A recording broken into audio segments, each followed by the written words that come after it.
Hello everyone, I'm Mark Sain and welcome to Sain Investment Solutions. Please take a moment to pause this video and review the following disclaimer.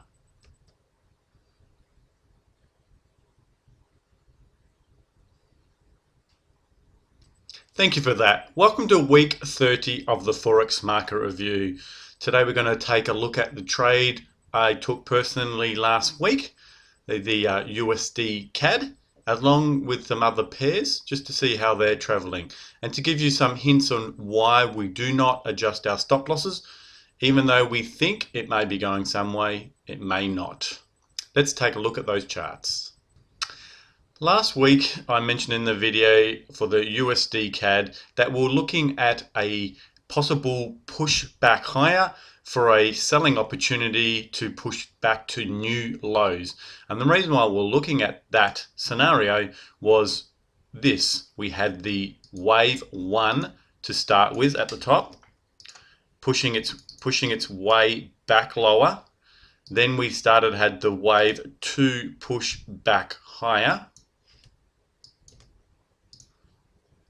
And then after this wave 2 pushback, that generally comes back around 61.8%. We drew in our Fibonacci retracement tool. We saw it came back exactly 61.8%. So there was a selling opportunity around these levels, putting stops around 70 pips, trying to go for about 140, and you easily made that on the way down. The next move lower was for a wave 3 pushback lower.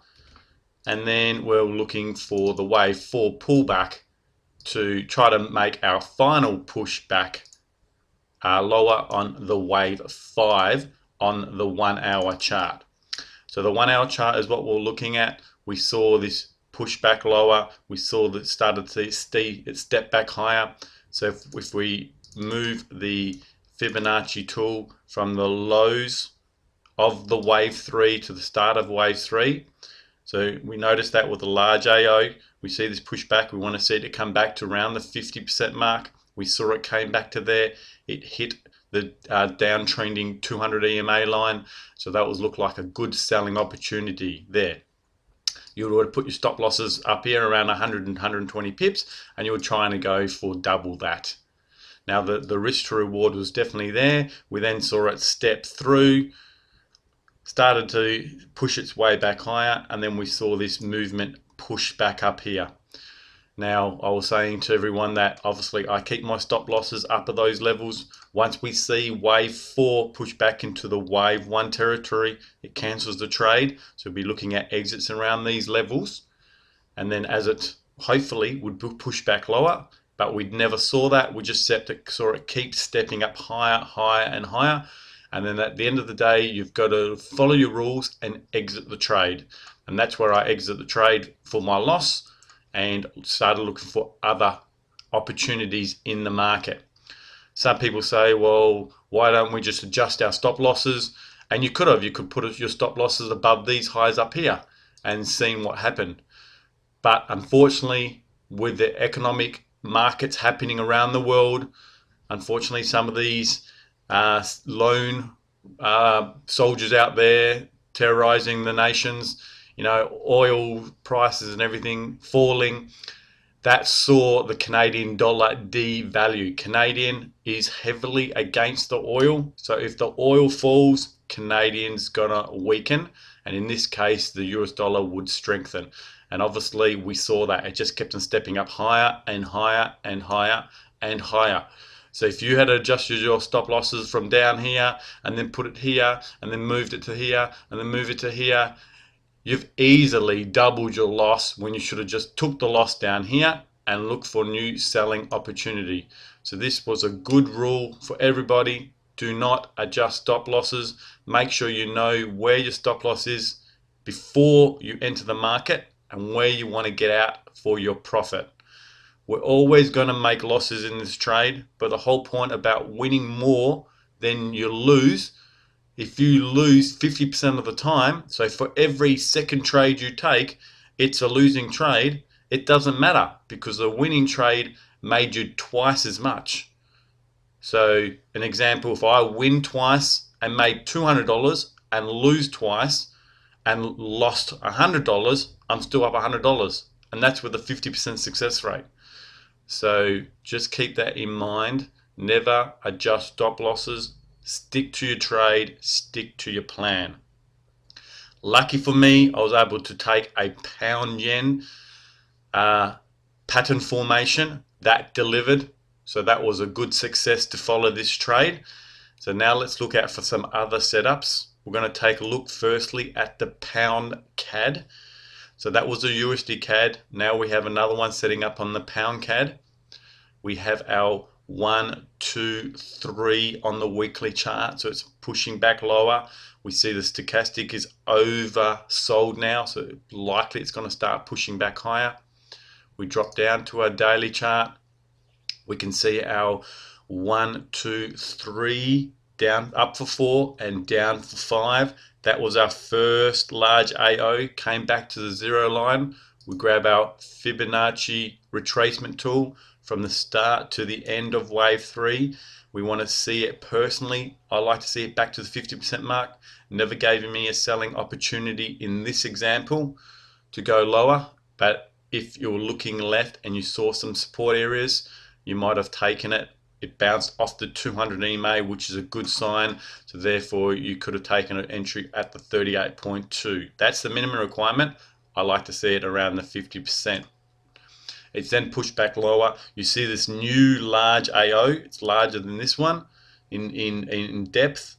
So you would assume this one could be 3, but it's not. It's the first one we look at, and this is the first large AO, and it's pushed back lower for wave 5. For me on the daily chart, that's now ended. We look for the 4-hour chart. Again, we see 1 up for 2, down for 3. We're seeing it's pushed back higher. So very much could be one more lower, but with the way that the market's been trending at the moment, you know, this could have been part of a 3 up for 4, down for 5. So it's very questionable at the moment. So we really like to see that push back higher. Look down to a 1-hour chart, and we'll just scroll back to these last movements down, and this definitely has divergence with our lower low end price and a higher AO. There's the higher AO, and here's your lower low end price. So it's very likely we are starting to step back higher for the trade. And when we do take a trade, we're looking for divergence. So if this was to make that one more step lower on the 4-hour chart, we can definitely see that with a divergence here. Here we have the higher high end price. Let me just go delete those. That was in the lower time frame. This is the lower AO. So here's the high end price, low AO on the 4-hour. On the 1-hour chart, we have very similar as well. Higher high end price with a lower AO. So it's very likely we could be looking for that one more move lower. And this could be 1 up for 2, pushing down for 3. So here's a scenario you're going to want to be watching. We've got the 200 EMA line there and a 200 up here. It may want to try to touch that before pushing lower. So just keep that in the back of your head. Depending on which wave cycle you're looking at, there is possibly a pound CAD shorting opportunity coming up in the market. The last trade I want to look at is the USD yen. This is a 1, 2, 3. We can see this first large AO. We don't know it's ended until it comes back to the zero line, so it still hasn't come there. It's still a while away. But if we were to look at putting an indicator at the start of wave 3, dropping down to the daily chart, seeing if we can see our 5-wave movement, we have 1 up for 2, down for 3, up for 4, down for 5. Here's our first large AO there. Never come back to the zero line. So all of this is wave 3, back for 4, down for 5. So we'll do our Fibonacci retracement tool from the beginning of wave 3 to the end of wave 3, and that's the end when it came back over the zero line. It almost came back to its minimum requirement of 38.2. Obviously not enough for me to trade it lower, and that's fine. But I can see it's finished its 5th wave lower. So what I want to do is now look for an opportunity, possibly back higher. Dropping down to a lower time frame. Here you can see 1, 2, 3. I'll go draw those in for you now. 1, there's your 1. Just bring that 1 up higher. Then we have our pushback lower for wave 2. There's the lower. Grab our Fibonacci tool from the start of wave 1 to the end of wave 1. We want to see it come back to about 61.8% mark. It's done that. If you're looking at an opportunity around these levels, you could have looked at risking around maybe 180 pips, 200 at the most. You could have easily taken here, look, 600 pips.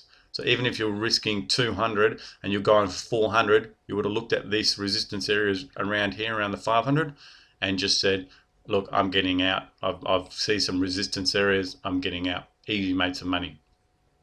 But looking for our move back higher, again, Fibonacci retracement tool from the start of wave 3 to the end of wave 3. We want to see come back to around the 50% mark. It's come back to its minimum 38.2. I can see this 200 EMA line, so it's looking like it's going to find some support. Looking left, I can see some support bouncing around these levels. So I may personally not want to risk it to the 50% mark. I can see my ABC movement back lower. Wave 1 and wave 2 and 4 generally like to see an ABC movement. So there's your ABC, ABC.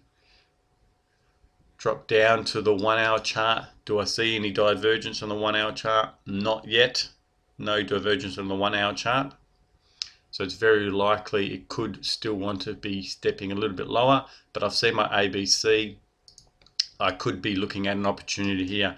And if you wanted to look at an opportunity around down those levels there, you could be looking at putting your stops losses all the way down there of 400 and definitely getting out for these resistance up here around 700. So easily making 1 to 1.5, or if you wanted to play it a bit riskier, you know this is wave 1 territory in here. So obviously any trade that comes down to those levels would be an exit. So you could say I'm going to look at 250 to 300 pips, and therefore you can make easily your 600 or 1 for 2 around before getting to this resistance area up there. So that's a possible pushback higher if the US dollar was to strengthen. And what could find this US dollar strengthen against the yen? Well, if the yen was to weaken. And at the moment, it's hard to say. The stock markets are looking at likely they may want to weaken. So obviously, if they were to weaken, the yen would become a safe haven, and therefore the US dollar could push back lower. So yeah, there definitely could be a pushback higher. Maybe it might not push back as high as we want. So you just got to keep that in your back of your head. That's why we like to look at some of the fundamentals, see what's happening around the market with the oil, with the stock exchanges, and just determine which way it's going to be. Because in times of crisis, people will jump to currencies such as the US dollar and the yen and the Swiss francs. But when the crisis is over, they generally want to sell those stocks. So that's something to keep in the back of your heads when you trade. Thank you for that. That was week 30 of the Forex market review. Just running over everything. We never adjust our stop losses. We make sure we know where we want to get out for a profit and where we want to get out for a loss before we even take the trade. And we looking at support resistance areas and everything like that. We may decide to get out a little bit earlier if we're seeing divergence and wave patterns ending and things like that, or resistance areas, but we always have a mandatory stop loss and a mandatory take profit area with every trade we take. And we never chase the trade if it doesn't meet our rules, and we never adjust our stop losses, because as we saw with the USD CAD, you would have doubled your stop losses and still got taken out, and that's not a good feeling and it definitely would play with your